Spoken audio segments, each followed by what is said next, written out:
car dripping, the sauciest stitching. Setting trends ever since the beginning. I look way Please back. ignore me holding this microphone. It's the only way that I can get this audio to be semi-decent.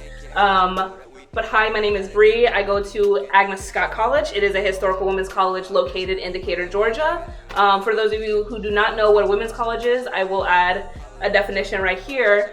And if you hear me say interchange between women's college, HWC, historically women's college, these are all the same thing.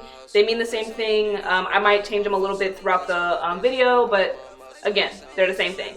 So I've gone to Agnes Scott for the last 3 years. I've loved my experience so far.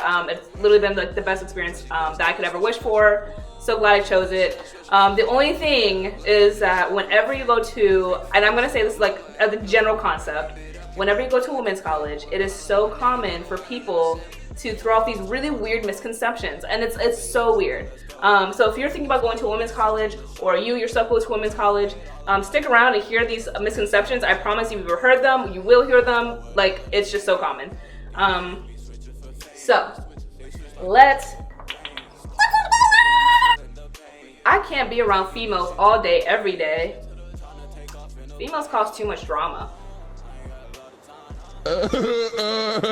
Like, what you're doing is you're connecting a really negative characteristic, such as being dramatic, and you're attaching it to being a girl. So, like, as if men can't be dramatic, any other genders can't be dramatic. It's just something that doesn't really make sense. Some people are dramatic because it's fun. Some people are dramatic because they like attention. Some people are dramatic because they want to be me so bad. Boy, if you don't get... The reason why people are dramatic is so up in the air, and honestly, it has nothing to do with gender. And if you think that only women can be dramatic, I highly recommend you watch the recent season of 90 Day Fiancé with Big Ed. That man was very dramatic. I'm just saying.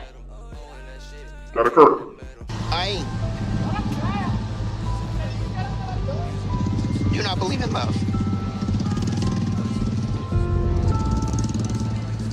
Misconception number 2.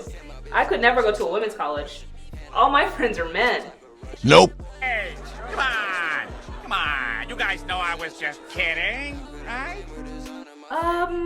Okay. You know, it's okay to have guy friends. I have guy friends. I love having my friends. To be guys. But the biggest problem with this is if you're flexing that you have such a lack of friends that are girls because you're like better than everyone else, like you're not like any of the other girls, like I have guy friends, girls don't, like they don't get me, like they don't get me. I think you should reevaluate your I'm not like the other girl syndrome, because that's not really anything to flex about, okay? It's okay to have friends who are girls, and it's okay to have friends who are guys. It's okay to have friends who are non-binary. It's okay to have friends who are trans. It doesn't really matter. Like at all. Then maybe reevaluate and think about maybe if you have some internalized misogyny. I don't know. I'm just saying. Oh boy, hey man, I'm just saying. Okay, number 3. I'm strictly referring to something that is below the belt for some men. I don't really want to say the word. It's a little weird. It's super cringy. Again, cool. If you're straight, cool. If you're gay, cool. You cry. I think people think that women's colleges are full of like really big scary lesbians, and like all the straight women who are at women's colleges are like, oh my gosh, like Don't even think about it, you lesbian. Like, I'm strictly from Jesus, I'm strictly from men. There's nothing you can do about it, get out of my face. and then like their lesbian friend will sit there and they'll literally be like, Bro, I just wanted to go to the dining hall to get some chicken nuggets. I'm chilling. all right, we're at number 4, I think, something like that. Aren't you afraid you won't find a man? Okay. No, I'm not worried about that. Women's colleges are, like any other college, an institution for learning. It's not Tinder. I think people have this like idea in their head that like going to a women's college is like Cinderella, where you can't interact with anyone of other, you know, gender identities. Why are you running? Why are you running? Which isn't true. You can find interesting people wherever you go. It doesn't really matter if you go to a co-ed school or a women's college or what have you. But again, if you're going to college just to get with other people who are college age or who are in college with you, that's maybe you should reevaluate your reasons for going to college. I don't know, man. Like, it doesn't really make sense. College is not just for dating. It's for Books. It's for books. Number 5.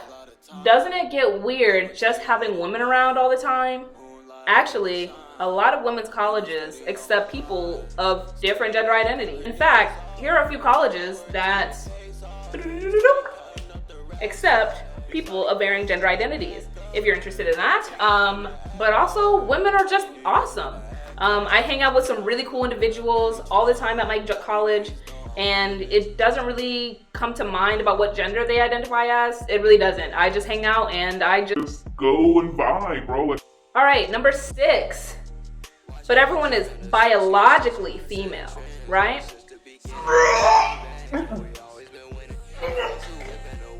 Don't say that. Like, literally just don't say that, like, ever. Like, it's super yucky, bro. Like, don't say that. Just, like, no, like, just don't say that. Yeah. It's getting weird. All right, cool. Glad we had this conversation. Number 7. But don't you have male professors? Okay, so quick story time. Basically, when high school Bree was deciding which college to go to, I had gone to Agnes Scott to sit on a panel to talk about people who currently went to Agnes Scott at the time, or people who had graduated, like some alums. And I remember this exact question came up at that panel. And there was this one woman there, and she goes, yeah, there are male professors, but like, I don't even think about it. I think about them as orbs of knowledge. And I remember sitting there in like the audience, and I literally was like, what does that even mean? That doesn't make any sense. And let me just say, after experiencing my 3 years at Agnes Scott, I 1000% get what she's saying. Your professors are a resource. They're a tool. They are there to guide you through your educational experience. And you don't think about their gender when they're doing that. You kind of just think about professors on whether they're good or if they're bad. And to be honest, at Agnes Scott, most of my professors have been amazing. I've never had issues with my professors, especially their gender, coming in to interfere with my like pathway to higher, like from my pathway, my pathway through higher education. And I'm actually really curious to hear if like students at other HWCs feel the exact same way, or if there's a different experience, because I just know at Agnes Scott, like, I just enjoyed my professors. But again, I think it's also just up to the institution and who they hire, right? Okay, number 8. What do you do at parties? I personally am not a party person, but if I want to go to a party, I go to a party. It's as simple as that. I would make the argument that most HWCs are also not party schools. But again, like, would love to hear the comment, like, literally comment below. I have no idea. That's just the general conception I have in my head. Like, I'm not sure.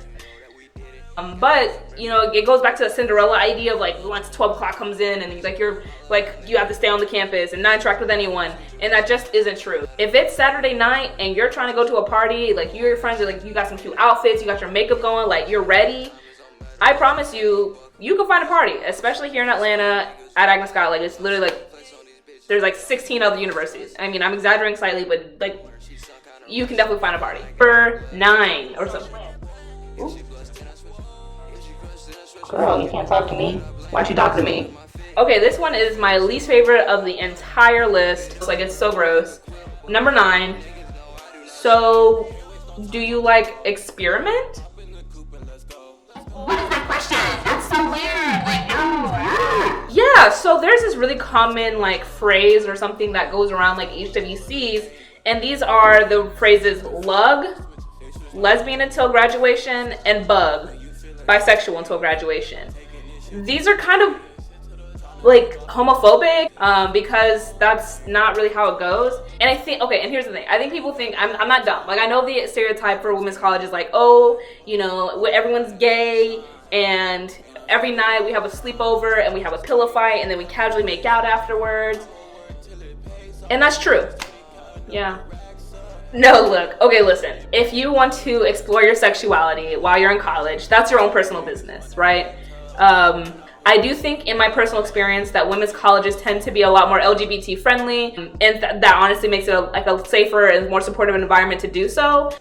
I will make the argument that it doesn't really matter what college you choose to go to if you're wanting to do that. Okay guys, that's it for today. If you really enjoyed the content, please give me a like, subscribe. I have some really fun content planned for this channel. If you go to women's college, or if you're thinking about it, please comment below which college you're thinking about. I would love to hear if you have heard any of these misconceptions, which ones you've heard the most at your HWC. If you go to women's college and I didn't mention one that you've heard a lot, literally comment down below too. I'd love to hear some stories about some crazy misconceptions that people come up with just because you end up going to an HWC. Literally would never change it though. The best experience of my life.